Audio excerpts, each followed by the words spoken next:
आज के इस टेक्नोलॉजी के युग में जब मानव पृथ्वी से करीब 5 करोड़ किलोमीटर दूर मंगल ग्रह पे जा सकता है और पृथ्वी के एक छोर से दूसरे छोर तक जाने के लिए केवल 12,000 किलोमीटर ही जाना होगा। हम 5 करोड़ किलोमीटर दूर मंगल ग्रह पर तो जा सकते हैं, लेकिन क्यों हम पृथ्वी के नीचे 12 किलोमीटर से आगे नहीं जा सकते? क्या हमारी टेक्नोलॉजी पीछे है या उससे आगे जाने पर इंटरनल या एक्सटर्नल डिजायर्स की संभावना है?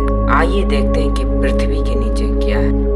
हमारी पृथ्वी की उत्पत्ति 4.5 बिलियन साल पहले हुई थी। वैसे पृथ्वी को अंतरिक्ष से देखने पर तो ये गोलाकार दिखाई देता है, लेकिन पृथ्वी का वास्तविक आकार है अंडाकार। पृथ्वी का निर्माण कुल 4 सतहों से हुआ है, जिसमें पहला है क्रस्ट, दूसरा है मेटल, तीसरा आउटर कोर और चौथा इनर कोर। आइए सबसे पहले हम क्रस्ट लेयर के बारे में बात करते हैं। इस सतह पे सड़कें बनी हुई है, समुद्र तल है, कई खदानें हैं। कहने का कुल मतलब यह है कि हम जिस सतह पे निवास कर रहे हैं उसी सतह को क्रोट कहते हैं। और तो और पृथ्वी का सबसे बड़ा गड्ढा इसी लेयर में है, जिसका नाम है कोला सुपर डीप। और चलते चलते आपको ये भी बता दें कि ये गड्ढा रूस में स्थित है, जिसे केवल 12 किलोमीटर ही खोदा जा सका। इस गड्ढा को और अंदर तक इसलिए न खोदा जा सका क्योंकि जब वैज्ञानिकों द्वारा बनाए गए आधुनिक उपकरण अंदर जा रहे थे तो गहराई बढ़ने के साथ साथ तापमान भी बढ़ रहे थे, जिसके कारण उपकरण पिघलने लग जा रहे थे, जिससे रूस के वैज्ञानिक इस गड्ढे को खोदने में नाकामयाब रहे। इस गड्ढे को खोदने से कई सारे वैज्ञानिक भी मना कर रहे थे, क्योंकि इस गड्ढे को खोदने से पृथ्वी का संतुलन बिगड़ सकता था। वो इसलिए बिगड़ सकता था क्योंकि पृथ्वी का magnetic field centre of earth से ही उत्पन्न होता है।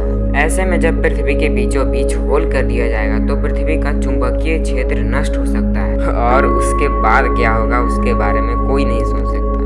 और इसी बात को मद्देनजर रखते हुए इस काम को बंद करना पड़ा। आइए समझते हैं क्रस्ट लेयर को। तो क्रस्ट लेयर को 2 भागों में बांटा गया है, जिसमें सबसे पहला है ओशियनिक क्रस्ट और दूसरा है कॉन्टिनेंटल क्रस्ट।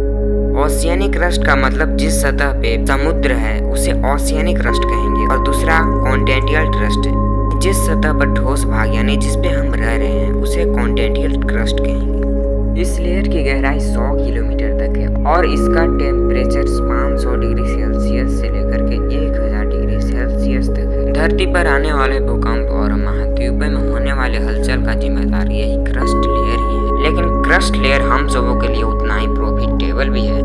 इसी लेयर में ही सबसे महत्वपूर्ण धातु एवं अधातु प्राप्त होती है, जिन्हें हम खनन के माध्यम से निकाल करके यूज करते हैं। तो आइए बात करने वाले हैं पृथ्वी का दूसरा लेयर यानी मेटेलिक लेयर के बारे में। मेटेलिक लेयर 100 किलोमीटर से लेकर के 2890 किलोमीटर तक के बीच में फैला हुआ है। पृथ्वी का यह भाग खोलता हुआ गाढ़ा भाग है।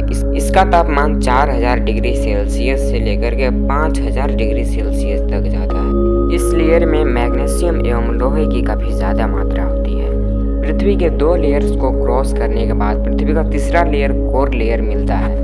कोर लेयर पृथ्वी की सतह से 2900 किलोमीटर से शुरू होकर 6400 किलोमीटर तक जाता है। यह पृथ्वी का वॉल्यूम का करीब 16% एरिया है। इस लेयर को नीफे भी कहा जाता है क्योंकि इस लेयर में एना यानी निकेल और एफे यानी फेरस यानी लोहा की मात्रा बहुत ज्यादा होती है, जो कि लिक्विड फॉर्म में होता है। और कोर का बाहरी हिस्सा लिक्विड रूप में है और इसका आंतरिक हिस्सा ठोस रूप में है। वैसे कोर को 2 भागों में बांटा गया है, एक इनर कोर और दूसरा आउटर कोर। इसके नाम से ही पता चल रहा है कि इनर कोर मतलब अंदर का एरिया और आउटर कोर मतलब बाहर का एरिया।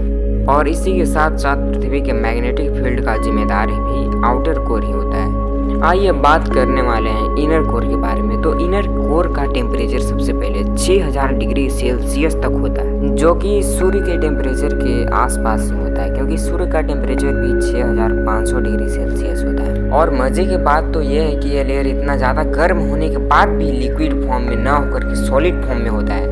इसके पीछे का राज ये है कि इस पर कई परतों का दबाव होता है, जिसके कारण ये सॉलिड फॉर्म में होता है।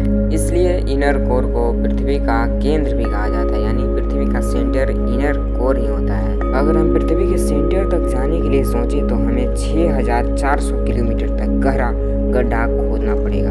तो आज के लिए बस इतना ही। मिलते हैं किसी नेक्स्ट